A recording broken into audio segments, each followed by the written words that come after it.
Welcome to all. स्वागत है आपका धर्माराम फिजिक्स यूट्यूब चैनल पे। और मैं आ चुका हूँ विद्युत आवेश एवं क्षेत्र का एक बेहतरीन लेक्चर लेके। ये जो लेक्चर होने वाला है ये लेक्चर होगा 12। इससे पहले 11 लेक्चर कंप्लीट कर चुके हैं। यदि आपने उनको नहीं देखा है तो प्लेलिस्ट में जाकर देख सकते हो। प्यारे बच्चों, आपको क्लासेज का अपडेट देने के लिए धर्माराम फिजिक्स नाम से ही टेलीग्राम चैनल बनाया गया है। यदि आपने अभी तक ज्वाइन नहीं किया है तो ज्वाइन कर लीजिए ताकि आपको क्लासेस का अपडेट मिलता रहे। ठीक है, आज की क्लास बिना टाइम वेस्ट किए स्टार्ट करूं इससे पहले एक बार कल का शॉर्ट रिवीजन करवा देता हूं, क्योंकि हमारा जो टारगेट है 100 आउट ऑफ 100 लाने का फिजिक्स के अंदर, इसके लिए हमें ज़बरदस्त मेहनत करनी पड़ेगी। तो स्टार्ट करता हूं मैं आज की क्लास। कल हमने क्या पढ़ा था? कल हमने पढ़ा था विद्युत क्षेत्र रेखाएं क्या होती है, विद्युत क्षेत्र रेखाओं के गुणधर्म क्या होते हैं। कल की क्लास में पढ़ा। तो सबसे पहले बता दूं कि विद्युत क्षेत्र रेखाएं क्या होती हैं। तो किसी आवेश के चारों ओर विद्युत क्षेत्र को निरूपित करने के लिए खींची गई काल्पनिक रेखाएं क्या होती है? विद्युत क्षेत्र रेखाएं होती है। ठीक है, दूसरी डेफिनेशन क्या बताई थी? किसी परीक्षण धनावेश को विद्युत क्षेत्र में गति करने पर जो उसका पथ का वह फॉलो करेगा वही होती है विद्युत क्षेत्र रेखाएं। ठीक है, फिर मैंने आपको विद्युत क्षेत्र रेखाओं के गुणधर्म बताए थे। शॉर्ट में सारे के सारे गुणधर्म एक बार बता देता हूँ। पहला गुणधर्म था विद्युत क्षेत्र रेखाएं धनावेश से निकलती है और ऋणावेश में प्रवेश करती है या ऋणावेश पर समाप्त होती है। दूसरा, किसी बिंदु पर इनकी दिशा अद्वितीय होती है। तीसरा, विद्युत क्षेत्र रेखाएं एक दूसरे को काटती नहीं है, क्योंकि कटान बिंदु पर इनकी विद्युत क्षेत्र की दो दिशाएं हो जाती है, जो कि संभव नहीं है। चौथा गुणधर्म क्या पढ़ा था? चौथा पढ़ा था विद्युत क्षेत्र रेखाएं सतत होती हैं। पांचवा, विद्युत क्षेत्र रेखाएं बंद लूप नहीं बनाती हैं। 6 नंबर क्या पढ़ा था? विद्युत क्षेत्र रेखाएं होती हैं वह चालक के लंबवत होती हैं। इसके बाद हमने क्या पढ़ा था? विद्युत क्षेत्र रेखाएं हैं चालक के अंदर नहीं होती। क्यों नहीं होती? क्योंकि चालक होगा तो उसके सतह पर आवेश होगा, इसके अंदर आवेश ही नहीं होता चालक के। इसके अंदर जब चालक के अंदर आवेश ही नहीं है तो विद्युत क्षेत्र ही शून्य होगा। जब विद्युत क्षेत्र ही शून्य होगा तो विद्युत क्षेत्र रेखाएं भी उत्पन्न नहीं होगी। फिर मैंने आपको पढ़ाया था कि कोई जैसे विद्युत क्षेत्र रेखा की दिशा निकालनी है तो हम क्या करते हैं, जो विद्युत क्षेत्र रेखा है उसके किसी भी बिंदु पर एक स्पर्श रेखा खींच देते हैं। जो स्पर्श रेखा खींचते हैं तो उसकी जो दिशा होती है वही विद्युत क्षेत्र की दिशा हो जाती है। ठीक है ना। आज की क्लास में हम स्टार्ट करेंगे विद्युत द्विध्रुव, फिर पढ़ेंगे विद्युत द्विध्रुव आघूर्ण। तो सबसे पहले मैं जो विद्युत क्षेत्र रेखाएं हमने कल पढ़ाई थी उसी के कुछ उदाहरण आपको और कुछ न्यूमेरिकल टाइप के जैसे क्वेश्चंस आ सकते हैं आपके, वो 2-3 क्वेश्चन करवा देता हूँ। ठीक है ना। तो सबसे पहले एक समान विद्युत क्षेत्र के लिए जो विद्युत क्षेत्र रेखाएं किस प्रकार होने वाली हैं।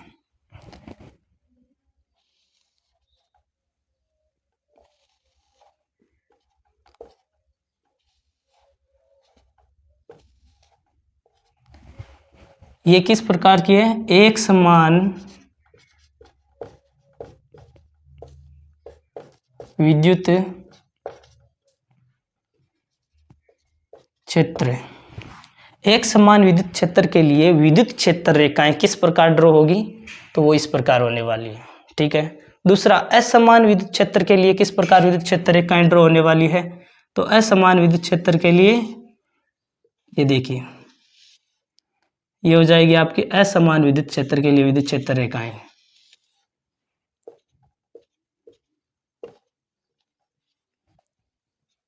असमान विद्युत क्षेत्र के लिए विद्युत क्षेत्र रेखाएं इस प्रकार होगी। फिर मैं आपको बता दूं कि समान आवेश के लिए विद्युत क्षेत्र रेखाएं किस प्रकार होगी और विपरीत आवेश के लिए विद्युत क्षेत्र रेखाएं किस प्रकार होगी। तो समान आवेश के लिए जैसे ये धनावेश है और ये भी धनावेश है। जब समान आवेश है तो विद्युत क्षेत्र रेखाएं हैं वह बाहर की ओर होगी, इस प्रकार लंबवत बाहर की ओर, क्योंकि धनावेश से विद्युत क्षेत्र रेखाएं निकलती है, लेकिन दोनों ही धनावेश है, इसीलिए एक दूसरे को प्रतिकर्षित करेंगे और विद्युत क्षेत्र रेखाएं बाहर की ओर लंबवत इस प्रकार होगी। ठीक है ना, समझ में आ गया। और यही आपको पूछ ले असमान आवेश के लिए, ये हो जाएगा समान आवेश के लिए, समान आवेश। ठीक है, अब मैं आपको बता दूं असमान आवेश के लिए, तो असमान आवेश के लिए तो हमने ड्रॉ की थी कि धनावेश से लंबवत विद्युत क्षेत्र रेखाएं निकलेगी और ऋणावेश पर समाप्त हो जाएगी। तो धनावेश से इस प्रकार लंबवत निकलेगी और ऋणावेश पर समाप्त हो जाएगी। धनावेश से लंबवत निकलेगी और लंबवत ही ऋणावेश पर समाप्त हो जाएगी। ये हो जाएगी असमान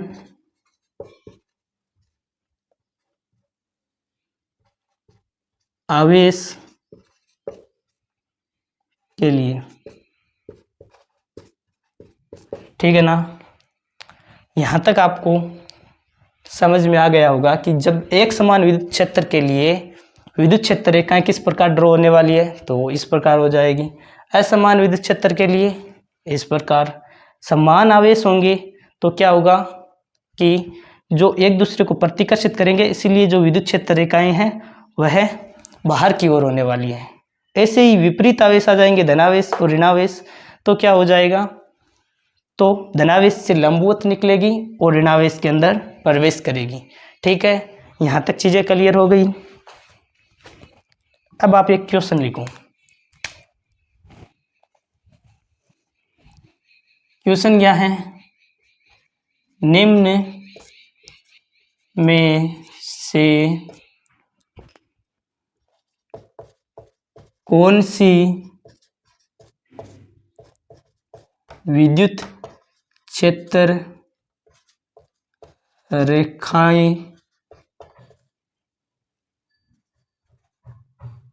रेखाओं के संबंध में सही है,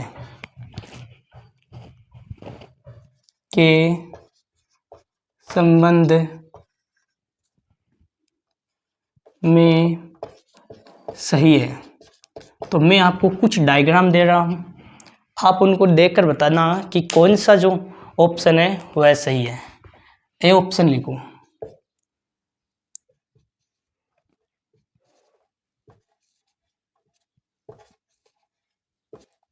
कौन से डायग्राम के अंदर विद्युत क्षेत्र रेखाएं सही से ड्रॉ की गई है। बी ऑप्शन लिखो।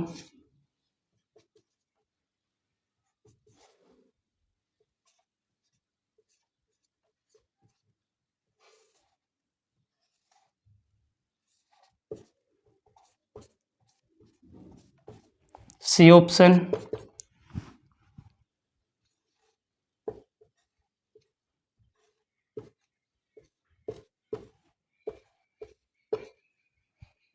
और डी ऑप्शन।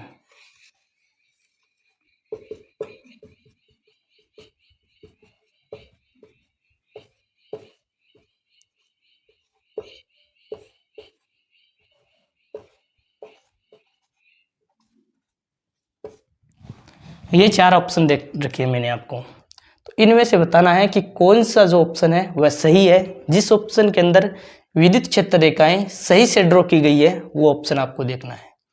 तो प्यारे बच्चों, जो पहला ऑप्शन है ए, इसमें देखिए बाकी तो सही है, धनावेश से लंबवत विद्युत क्षेत्र रेखाएं निकल रही है और ऋणावेश में प्रवेश कर रही है, लेकिन क्या है कि इसके अंदर बंद लूप बनाया गया है, जो कि संभव नहीं है, क्योंकि विद्युत क्षेत्र रेखाएं कभी भी बंद लूप नहीं बनाती। ये देखिए यहाँ पर बंद लूप बनाया हुआ है। बी ऑप्शन है तो धनावेश से बाहर की ओर, ठीक है, बट इसके अंदर क्या है, धनावेश से धनावेश में विद्युत क्षेत्र रेखाएं कभी भी धनावेश से निकलकर और धनावेश में ही समाप्त नहीं हो सकती। ये देखिए धनावेश से धनावेश में समाप्त हो रही है, इसलिए यह भी गलत हो जाएगा। सी ऑप्शन क्या है, यह एक चालक है, ठीक है। चालक के क्या होता है, चालक के अंदर आवेश ही नहीं होता, अंदर आवेश ही नहीं होता तो विद्युत क्षेत्र क्या होगा, शून्य होगा। विद्युत क्षेत्र शून्य होगा तो विद्युत क्षेत्र रेखाएं भी शून्य होगी। इसीलिए इसके चालक के अंदर तो विद्युत क्षेत्र रेखाएं होती नहीं है, लेकिन इसमें विद्युत क्षेत्र रेखाएं बना रखी है, तो ये भी गलत हो जाएगा। डी ऑप्शन क्या है, ये चालक है, इसके सतह पर लंबवत विद्युत क्षेत्र रेखाएं हैं, इसीलिए डी ऑप्शन बिल्कुल करेक्ट हो जाएगा। ठीक है ना, यहाँ तक आपको आई थिंक कंप्लीट जो मैंने आपको बताया वो समझ में आ गया। अब एक और ऐसा क्वेश्चन लिखो जिससे क्या हो रहा है कि इससे आपके जो विद्युत क्षेत्र रेखाओं के जो मैंने गुणधर्म बताए थे वो भी क्लियर हो रहे हैं साथ ही साथ। लिखो क्वेश्चन, निम्न चित्र में विद्युत क्षेत्र रेखाएं बनाएं। इस बार क्या है, इसमें तो मैंने आपको बनाकर दे दी विद्युत क्षेत्र रेखाएं और फिर पूछा है कि कौन सा सही है और कौन सा गलत है। अब मैं एक आपको चित्र बना कर दूंगा, एक डायग्राम बना कर दूंगा, उसमें आपको विद्युत क्षेत्र रेखाएं ड्रॉ करनी है। ठीक है ना, ये धनावेश है, ठीक है, यहाँ पर ये एक चालक प्लेट है, चालक प्लेट। तो इसमें आपको विद्युत क्षेत्र रेखाएं बनानी है। कैसे बनाओगे तो सोचो, वीडियो को पॉज करके आराम से सोचो, फिर मैं आपको बताने वाला हूं। तो देखो, सबसे पहले क्या होगा, सबसे पहले प्रेरण के कारण क्या होगा, प्रेरण के कारण जो चालक प्लेट है उसके पास वाली सतह पर विपरीत आवेश आ जाएगा। तो यहाँ पर पॉजिटिव है तो पास वाली सतह पर ऋणावेश आ जाएगा और दूर वाली सतह पर धनावेश आ जाएगा। ठीक है, ये होता है प्रेरण के कारण, जो मैंने आपको फर्स्ट क्लास के अंदर ही बता दिया था, प्रेरण द्वारा आवेशन किस प्रकार होता है। ठीक है, तो प्रेरण के कारण पास वाली सतह पर विपरीत आवेश आ जाएगा और दूर वाली सतह पर समान आवेश आ जाएगा। अब क्या है, अब आप आसानी से बना सकते हो कि विद्युत क्षेत्र रेखाएं धनावेश से लंबवत निकलती है और ऋणावेश पर समाप्त होती है। ठीक है ना, तो इससे इस प्रकार लंबवत निकालो और ऋणावेश में ये इस प्रकार समाप्त हो जाएगी। ठीक है ना, आई थिंक आपको यहाँ तक सारी की सारी चीज़ें कंप्लीट समझ में आ गई हैं। ठीक है ना, अब क्या करेंगे, अब हम विद्युत क्षेत्र रेखाओं का जो हमारा टॉपिक था वो कंप्लीट हो गया है। विद्युत क्षेत्र रेखाएं क्या होती है और इसके क्या गुणधर्म है, ये मैंने आपको पिछली क्लास में पढ़ा दिया। और आज की क्लास में मैंने क्या पढ़ा दिया आपको, सबसे पहले इनसे रिलेटेड जिस प्रकार के एक दो क्वेश्चंस करवा दिए जिससे आपको और भी कंसेप्ट है वह क्लियर हो गई। अब हम पढ़ेंगे विद्युत द्विध्रुव क्या होता है, विद्युत द्विध्रुव आघूर्ण क्या होता है, इनके मात्रक विमा सब कुछ पढ़ने वाले हैं। ठीक है, तो हेडिंग डालिए प्यारे बच्चों।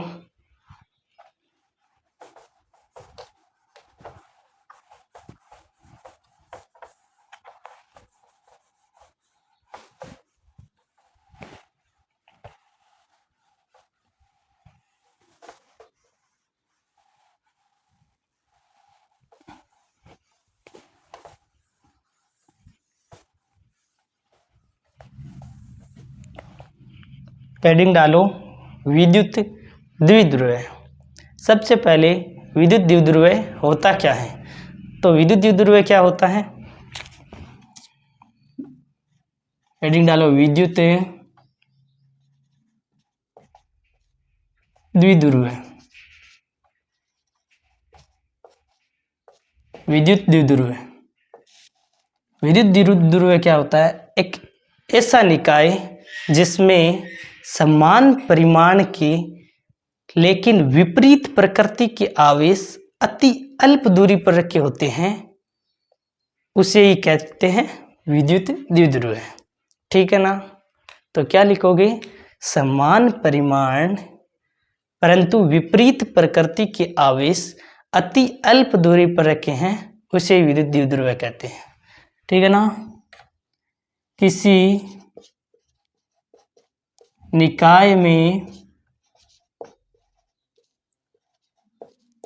समान परिमाण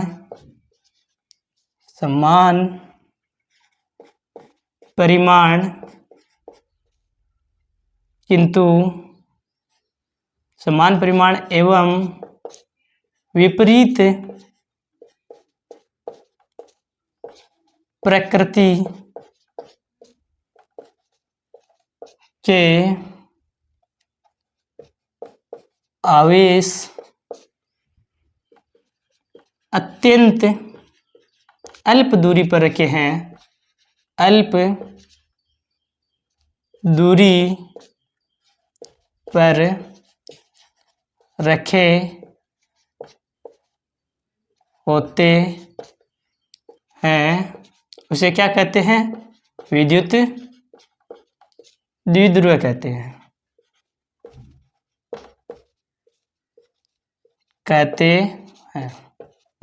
ठीक है ना।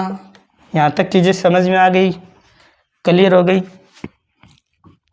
सबसे पहले ये पॉजिटिव आवेश है, प्लस क्यू आवेश है, ठीक है। दूसरा ये माइनस क्यू आवेश है, ठीक है। ये दोनों अति अल्प दूरी पर रखे हुए, वो दूरी क्या है? वो दूरी है 12, ठीक है, समझ में आ गया। ये होता है विद्युत द्विध्रुव। विद्युत द्विध्रुव क्या होता है? समान परिमाण के इन दोनों आवेशों का परिमाण तो समान है, परंतु क्या है? विपरीत प्रकृति के आवेश हैं, अत्यंत अल्प दूरी पर रखे हैं, इससे ही कहते हैं विद्युत द्विध्रुव। समझ में आ गया। अब हम पढ़ेंगे विद्युत द्विध्रुव आघूर्ण क्या होता है, ठीक है ना। तो हेडिंग डालो विद्युत द्विध्रुव आघूर्ण।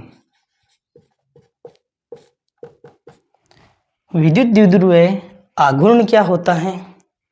तो ये हमने सबसे पहले यहाँ पर जो दो आवेश जिनका परिमाण समान है परंतु विपरीत प्रकृति है, उनमें से कोई भी एक आवेश ले लेंगे, ठीक है ना।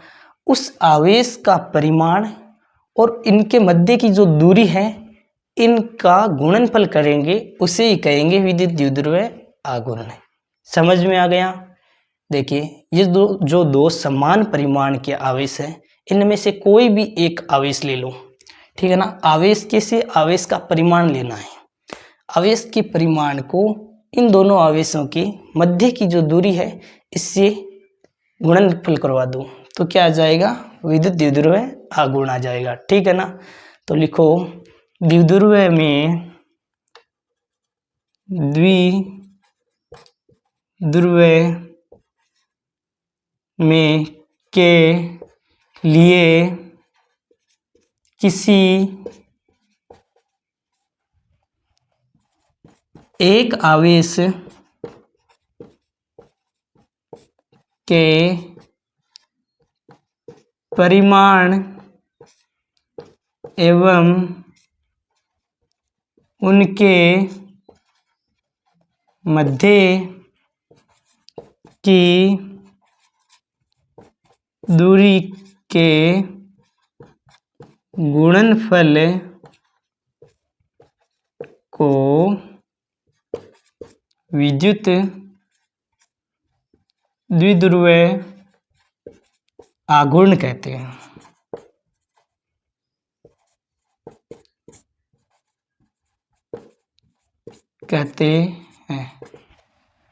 समझ में आ गया होगा विद्युत द्विध्रुव आघूर्ण क्या होता है।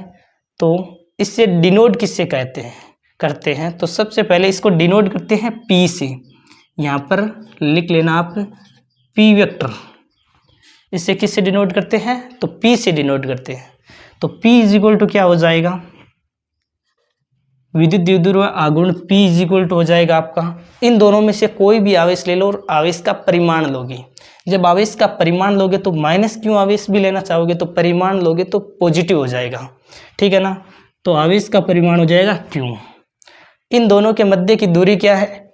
12 है, तो मल्टीप्लाई करवा दो 12 से, यही हो जाएगा आपका विद्युत द्विध्रुव आघूर्ण, ठीक है ना। समझ में आ गया आपको। अब आता है कि विद्युत द्विध्रुव आघूर्ण का मात्रक क्या होता है, ठीक है ना। और ये कैसी राशि है? सदिश राशि है, अदिश राशि है, इसका मात्रक क्या होता है? ठीक है। दिशा क्या होती है विद्युत ध्रुव आघूर्ण की, तो वो सब हम यहाँ लिखेंगे, ठीक है ना।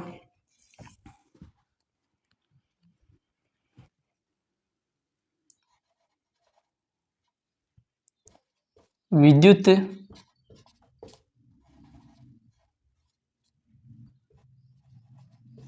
द्विध्रुव आघूर्ण एक कैसी राशि है, तो सदिश राशि है, सदिश राशि है, ठीक है ना। विद्युत द्विध्रुव आघूर्ण एक क्या है, सदिश राशि है। अब सदिश राशि है और विद्युत द्विध्रुव आघूर्ण है, इसका मात्रक क्या हो जाएगा, यहाँ पर लिख दो मात्रक।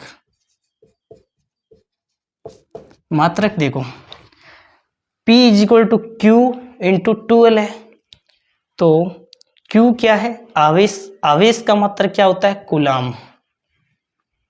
आवेश का मात्रक क्या होगा, कूलाम, ठीक है।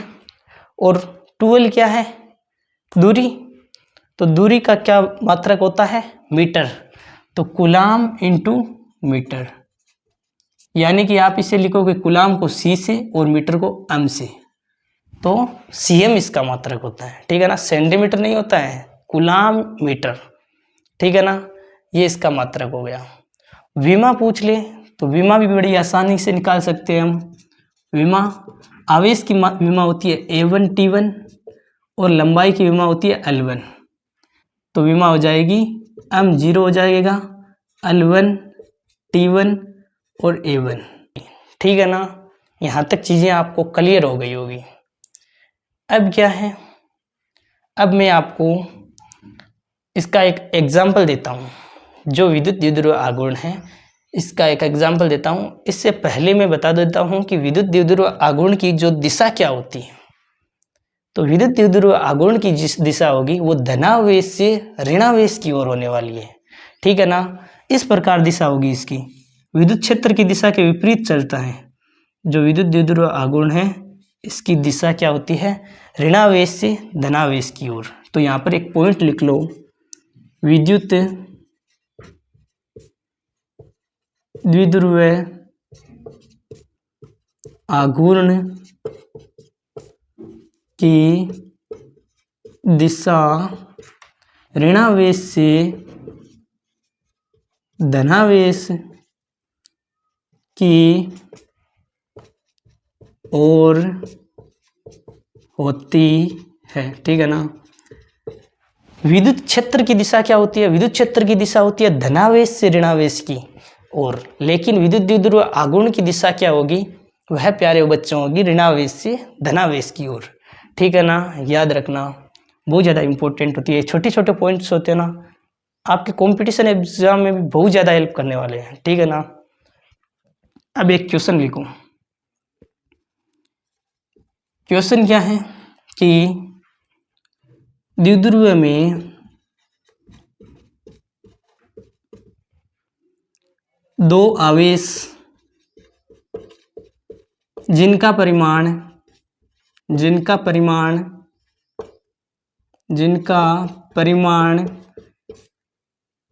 है 20 प्लस का 20 कूलाम तथा